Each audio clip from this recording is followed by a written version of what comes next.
बिस्मिल्लाहिर्रहमानिर्रहीम, अस्सलाम वालेकुम। इस वीडियो में हम आपको मरियम का लिफाफा फटने पर कि मुझे 5-6 करोड़ दें, मैं पीटीआई सोशल मीडिया को बीट करके दिखाता हूँ और मुझे आप महीने का बजट दें 5-6 करोड़ रुपया, पीटीए को बीट करके दिखाता हूँ। मरियम की आसान रास्ता चुनने की जिद और जुबैर उमर की तरफ से नून लीगी सियासत का जनाजा पढ़ाने पर जूते साफ करने पड़ते हैं, वो मुझे भी आता है। आपने ऐसे कैसे कन्विंस कर लिया उस वक्त की एस्टैब्लिशमेंट को कि मरियम नवाज जो ब्लैकआउट थी वो मेरा ख्याल हर चीज का तरीका डायलॉग ही होता है, डिबेट ही होता है। और उसके बाद पीडीएम भी बन गई। फिर नून लीग अपने ही लिफाफे के सर्वे पर तड़प उठी, पाबंदी लगवा दी। इस पर सहाफियों और सियासतदानों के दिलचस्प और मालूमाती तबसरे दिखाएंगे। मरियम से पहले इस शख्स को देखें। स्क्रीन पर दिखने वाला ये शख्स नून लीग का एक बहुत ही करीबी लिफाफा होने के साथ साथ नौरीन के रोने पर तड़पने वाला मौजूदा दौर का रावी भी है, जिसके मुताबिक खान का बल्ला लेने के लिए नौरीन बुरी तरह रो रही है। अब वो नौरीन रो रही है, नौरीन रो रही है, वो रो रही है। इसका आज का लतीफा भी सुन लें। मुस्लिम लीग नून का सोशल मीडिया मुझे दें और मुझे आप महीने का बजट दें 5-6 करोड़ रुपया, तो मैं आपको पीटीए को बीट करके दिखाता हूँ। स्क्रीन पर देखें 2015 से अब तक जिस बंदे के अपने ट्विटर अकाउंट पर 135K फॉलोअर्स हों, छत्रोल से डरकर जो बंदा अपना कमेंट सेक्शन ही बंद रखता हो, वो पूरा सोशल मीडिया नेटवर्क कंट्रोल करेगा। जो काम नून लीगी मरियम सरकारी पैसे पर सोशल मीडिया सेल बनाकर अरबों लगाकर नहीं कर सकी, मुसलमानों और फलस्तीनियों का अमीर तरीन दुश्मन इसराइल अपने खिलाफ उठने वाली आवाजों को कंट्रोल नहीं कर सका, सोशल मीडिया की आवाज को नहीं दबा सका। अपना कमेंट सेक्शन बंद करने के बाद वो काम एक लिफाफा करना चाहता है। इस पर होने वाली बेरहम लिफाफे फाड़ चित्रोल से पहले स्क्रीन पर देखें। फर्ज करें आप अचानक देखते हैं कि टीवी पर कोई अनजान से रेसलर्स की रेसलिंग हो रही है। इसी दौरान एक रेसलर ने कानून की खिलाफ वर्जी करते हुए कुर्सी उठाकर दूसरे रेसलर को दे मारी। अंपायर और इंतजामिया भी कोई इतराज नहीं कर रही।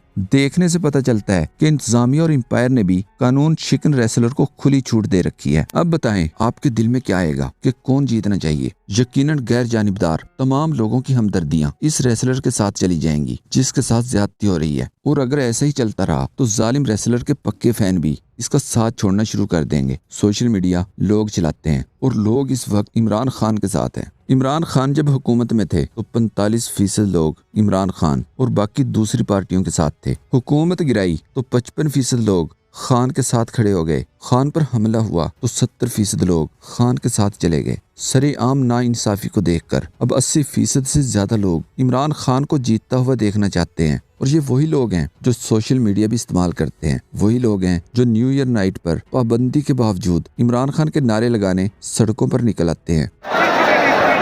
ये हालात ना सिर्फ पूरे पाकिस्तान में थे बल्कि पूरी दुनिया जहाँ जहाँ पाकिस्तानी है यही हालात थे। पूरे पाकिस्तान में इमरान खान कैदी नंबर 804 के नारे लगते रहे। यही लोग हैं जिनकी वजह से इलेक्शन कमीशन को तारीख में पहली दफा इलेक्शन सर्वे करवाने पर पाबंदी लगानी पड़ गई है। इन लोगों को कंट्रोल करने के लिए इस लिफाफे की ख्वाहिश पर दिलचस्प तबसरे होते रहे। सोशल मीडिया के मुताबिक रावी यहाँ खर्चा पानी मांग रहा है। इसको ये नहीं पता पीटीआई के वॉलंटियर्स इन सब की छतरोल फी सबीलिल्लाह करते हैं।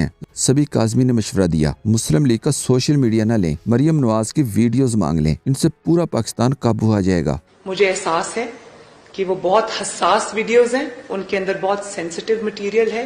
मलिहा हाशमी ने जवाब दिया, आखिरकार बिल्ली थैले से बाहर आ ही गई। जनाब, पहले अपनी हर ट्वीट के नीचे कमेंट सेक्शन तो बंद करना छोड़िए। गरीदा और इनमें मुकाबला बहुत सख्त चल रहा है। दोनों को ही नून लीग कोई ओहदा नहीं दे रही, जो कि सरासर ज्यादती है। इस पर राजा साद ने कहा, ये बिल्ली इस लिफाफे के चक्कर में लगी थी, बस मौका नहीं मिल रहा था, आज मिल गया और ऑफर कर दी 6 करोड़ की। राय साकिब ने लिखा, हसन अयूब साहब को ये मौका जरूर मिलना चाहिए। आतिफ रऊफ को ब्रेक देकर हसन साहब को भी परफॉर्म करने का मौका मिलना चाहिए। अकरम राय ने जवाब दिया, बुढ़ा रावी खुश्क हो गया है, इसकी मौजों में कोई तुगयानी और रवानी बाकी नहीं रही। जवान रावी खुश्क दरिया में तुगयानी बर्पा करने के 5-6 करोड़ रुपए माहाना फीस मांग रहा है। मुस्लिम लीग नून के सोशल मीडिया सेल में मुफ्त की रोटियां तोड़ने वालों में अदम तहफ्फुज और खौफो हिरास की लहर दौड़ गई। एक सोशल मीडिया सार्फ ने लिखा, जिस काम के आप 6 करोड़ मांग रहे हैं वो हम बगैर किसी मुआवजे और लालच के दिन रात अपने लीडर इमरान खान की मोहब्बत में कर रहे हैं। मोहब्बत खरीदी नहीं जाती। दूसरी तरफ नून लीग का सारा बयानिया ही बढ़ गया। जुबैर उमर का ये क्लिप देखें। कैसे आपने ऐसे कैसे कन्विंस कर लिया उस वक्त की एस्टैब्लिशमेंट को कि मरियम नवाज जो ब्लैकआउट थी वो मेरा ख्याल हर चीज का तरीका डायलॉग ही होता है, डिबेट ही होता है। So you convinced them, may be it was because of me. और उसके बाद पीडीएम भी बन गई। फिर जी पीडीएम भी बन गई, वो उनकी तस्वीर भी दिखाए, खबर भी दिखाए, वो कन्विंस हो गए। फिर पीडीएम बनी, फिर गुजरावाला का जलसा हुआ। उसमें सिर्फ आपको जूते साफ करने पड़ते हैं और वो आसान रास्ता है, वो मुझे भी आता है, बहुत अच्छे तरीके से आता है। इस पर पीटीआई ने रद्दमल देते हुए कहा, पहले मरियम ने हाथ जोड़े जूते साफ करने की, अपनी काबिलियत टीवी के जरिए दुनिया पर आश्कार की, फिर अपनी सीवी जुबैर उमर के हाथ जूते साफ करने की नौकरी के लिए भेजी और फिर कौम ने देखा कि मरियम नवाज का वोट को इज्जत धो का बयानिया मुझे मजीद बूट दो में बदला। मरियम आज तक ये नौकरी बखूबी निभा रही है। नून लीगी जुबैर उमर ने इंकशाफ करते हुए कहा, मई 2022 में मुल्क के दिवालिया होने का कोई खतरा नहीं था। मुल्क को डिफॉल्ट से बचाने के बयानिए को प्रोपेगेंडा करार दिया। पाकिस्तान की तारीख में इतनी महंगाई नहीं हुई। 30-35% आवाम का तो कंज्यूमर निकलना था। मईशत जो थी वो सुकड़नी शुरू हो गई, नेगेटिव में थी, -0.17।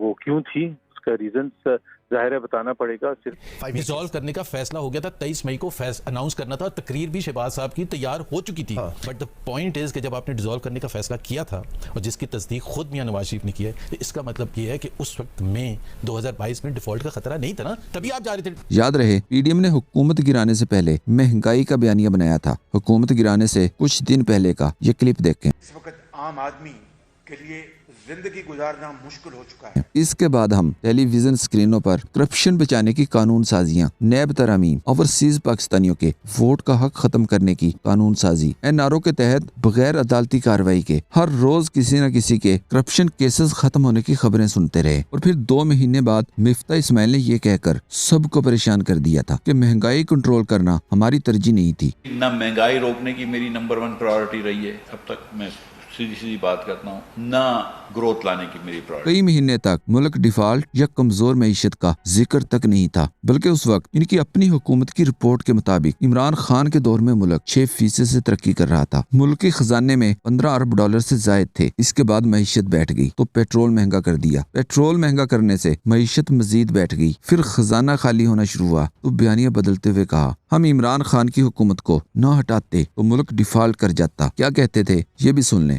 अदम एतमाद के बाद हम ये मुल्क जो है ये केयर टेकर के सुपुर्द करके इलेक्शन में चले जाते, ये मुल्क डिफॉल्ट कर जाता और फिर कहाँ इलेक्शन होते। तो फिर पाकिस्तान का क्या बनता? सियासत बच जाती, रियासत ना बचती। अजमेर अफरीदी ने कहा, ये गुफ्तगू सुनकर नून लीग वालों में जरा शर्म है तो कौम से माफी मांगे और समुंदर में गर्क हो जाएं। मलिहा हाशमी ने लिखा, रिहाम खान और ऐशा गुलाले की बोंगियों पर लातादाद टीवी प्रोग्राम्स करने वाले सहाफियों को आज नून लीगी रहनुमा मोहम्मद जुबैर के तहलका खेज इंकशाफात पर जैसे सांप सूंघ गया। दूसरी तरफ नून लीगी मुनीब फारूक ने नून लीग के सबसे ज्यादा मजबूत समझे जाने वाले हलके में सर्वे किया तो हर तरफ पीटीआई देखकर शदीद परेशान नजर आए। लोगों से बार बार पूछते रहे कि इतनी सख्ती, मतलब इतने जुल्म के बाद भी आप अभी तक मायूस नहीं हुए, क्या हुकूमत जीतने देगी इमरान खान को? लेकिन लोगों का कहना था कि वोट डालकर वो अपना फर्ज जरूर पूरा करेंगे, ये आखिरी मौका है, वोट न डालकर हम अपनी पूरी जिंदगी एहसास गुनाह में नहीं गुजार सकते। इसी किस्म के दर्जनों सर्वे देखकर हुकूमत ने सर्वे करने पर मुकम्मल पाबंदी लगा दी है। इस पर अंबर ने लिखा, मुनीब फारूक की तरह गरीदा फारूकी को भी चाहिए माइक लेकर एक बार नवाज शरीफ और मरियम नवाज के हलके में चक्कर लगाए ताकि इसके चक्कर भी दूर हों, क्योंकि बाकी सब सर्वेज तो ऑनलाइन प्रोपेगेंडा थे, ये वाला असली था। उम्मीद है गरीदा मुनीब फारूकी के सर्वे को प्रोपेगेंडा नहीं कहेगी। आखिर में ये फुटेज देखें और फिर इस पर हिना परवेज भट्ट का ट्वीट। सोशल मीडिया पर चलने वाले न्यू ईयर नाइट के क्लिप देखकर हिना परवेज भट्ट को यकीन ही नहीं आ रहा था। जब कुछ समझ न आया तो कहा,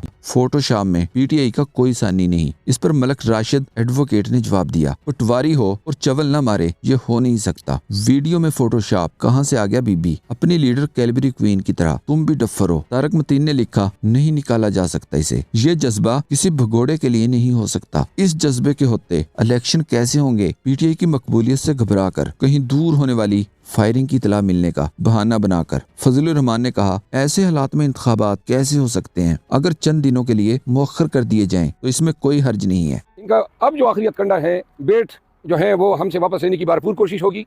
अगर बेट भी हमारे साथ रहता है और इंशाल्लाह रहेगा और तमाम कागजात नामजदगी भी बहाल होते हैं, फिर जो है हमें अंदेशे हैं कि इलेक्शन जो है वो मुलतवी कराने के लिए इस मुल्क में कुछ भी हो सकता है।